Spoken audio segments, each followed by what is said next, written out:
આ ન્યૂઝના પ્રાયોજક છે CSC બાલ વિદ્યાલયા. લાહોરી ઝીરા, હર કોઈ પીરા લાહોરી ઝીરા. વલસાડના હાલર રોડ ઉપર મોબાઈલ શોપના ઓપનિંગ સમયે સ્કીમ જાહેરાત કરતા મોટી સંખ્યામાં લોકો ઉમટી પડતા રસ્તા પર ટ્રાફિક જામ સર્જાયો. પોલીસ ઘટના સ્થળે પહોંચી સંચાલકને દુકાન બંધ કરવા સૂચના આપી. તારીખ 11 ઓગસ્ટ રવિવારના રોજ 1 કલાકની મળતી માહિતી મુજબ વલસાડ શહેરના હાલર રોડ ઉપર એક મોબાઈલની દુકાનનું ઉદ્ઘાટન રાખવામાં આવ્યું. દુકાન સંચાલકે દુકાનની ધમાકેદાર જાહેરાત કરવા માટે સોશિયલ મીડિયામાં સ્કીમની જાહેરાત કરી હતી.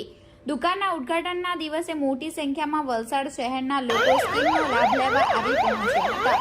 દુકાનની અંદર આવેલા ગ્રાહકોને પહોંચી વળવા દુકાનદાર પાસે યોગ્ય આયોજન કરવામાં આવ્યું ન હોવાથી દુકાનની બહાર ભીડ લાગવાની શરૂઆત થઈ હતી. જોતજોતામાં વલસાડના હાલર રોડ ઉપર આવેલી દુકાનની આગળ લોકોની ભીડ વધવા લાગી હતી. સ્કીમનો લાભ લેવા આવેલા લોકોની ભીડ વધતા ટ્રાફિક જામ સર્જાયો હતો. ટ્રાફિક સમસ્યા સર્જાતા સ્થાનિક લોકોને વાહન ચાલકોએ વલસાડ સિટી પોલીસને ઘટનાની જાણ કરતા વલસાડ સિટી પોલીસની ટીમ તાત્કાલિક ઘટના સ્થળે પહોંચી મોબાઈલની દુકાન સંચાલકને દુકાન બંધ કરવા સૂચના આપી હતી.